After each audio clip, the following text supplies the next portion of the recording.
મારું નામ પાટલિયા ભાવનાબેન છે। હું અમરેલી જિલ્લાની પ્રમુખ છું અને અમે વર્ષોથી સરકાર પાસે એક જ માગણી કરીએ છીએ કે અમને સમાજજનક વેતન આપો।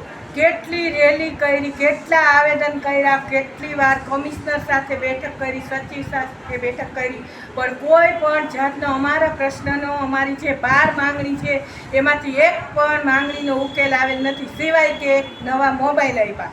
પણ જેવા નવા મોબાઈલ આપ્યા એટલી અમારે એપ્લિકેશન અને એટલું કામનું ભારણ છે, છતાંય અમે કામ કરવાની ના જ નથી પાડતા।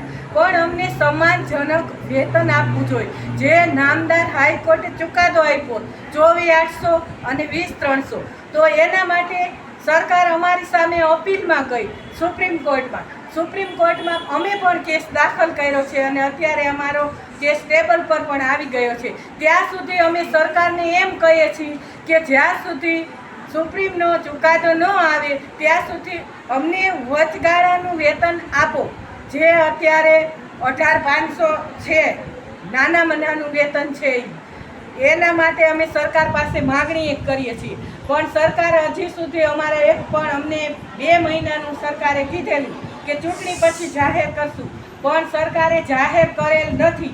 તો હવે એના માટે અમે આજરોજ અમરેલીમાં આખા જિલ્લાની બહેનો, તમે જોવો છો એટલા બહેનો હાજર છે, એટલા બહેનોને અમે ગાંધીનગર 9મા મહિનામાં એટલે કે સપ્ટેમ્બર માસમાં અમે મોટું આંદોલન કરવાના છીએ। એના માટે દરેક બહેનોને દરેક તાલુકામાં અમે પત્રિકાનું વિતરણ કરેલ છે અને આજે અમારો કાર્યક્રમની રૂપરેખા વિશે અમે અહીંયા ભેગા થયેલા છીએ બહેનો। અમે આજે કોઈને આવેદનપત્ર પણ આપેલ નથી, કારણ કે અમે આવેદનપત્ર આપી અને ખૂબ જ ધરાઈ ગયા છીએ।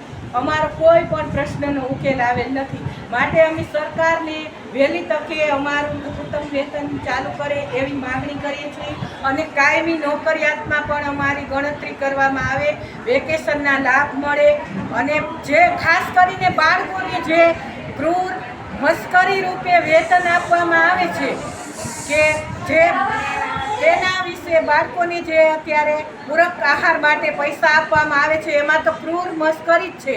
4 રૂપિયા ને 10 પૈસામાં 3 ભોજન કેવી રીતે બને?